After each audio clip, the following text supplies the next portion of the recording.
వందే భారత్ తొలి స్లీపర్ రైలును ఆగస్టులో పట్టాలెక్కించేందుకు కసరత్తు చేస్తున్న రైల్వే శాఖ ఆ తర్వాత దేశంలోని ప్రధాన నగరాల మధ్య విడతల వారీగా వాటిని ప్రవేశపెట్టేందుకు ప్రణాళికలు రూపొందిస్తోంది.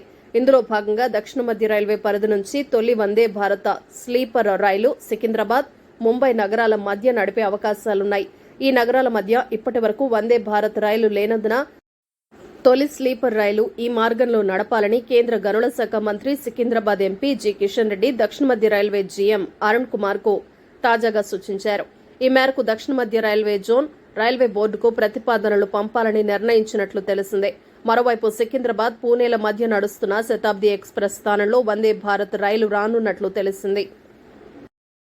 రాష్ట్రంలోని శ్రీవారి అటవీ సంపదపై ఎర్రచందనం అక్రమ రవాణాకు పాల్పడిన దొంగలపై కఠిన చర్యలు తప్పవని కేంద్ర హోంశాఖ సహాయ మంత్రి బండి సంజయ్ హెచ్చరించారు. గురువారం ఉదయం వీఐపీ బ్రేక్ సమయంలో శ్రీవారిని ఆయన దర్శించుకున్నారు. ఆలయం వెలుపల మీడియాతో మాట్లాడుతూ నిన్నటి వరకు ఎర్రచందనం అక్రమ రవాణా చేసిన వీరప్పన్ వారసుల చేతిలో టీటీడీ ఉండేదని, గత ప్రభుత్వంలో వారు ఆడింది ఆటగా సాగిందని, ప్రస్తుతం వారి పరిస్థితి ఏమైందో చూస్తున్నామన్నారు.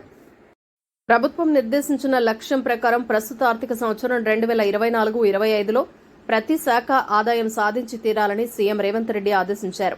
రాష్ట్ర ఖజానాకు ఆదాయాన్ని సమకూర్చే వాణిజ్య పన్నులు, ఎక్సైజ్, రిజిస్ట్రేషన్ల శాఖల పనితీరుపై గురువారం తన ఛాంబర్లో ముఖ్యమంత్రి సుదీర్ఘ సమీక్ష జరిపారు.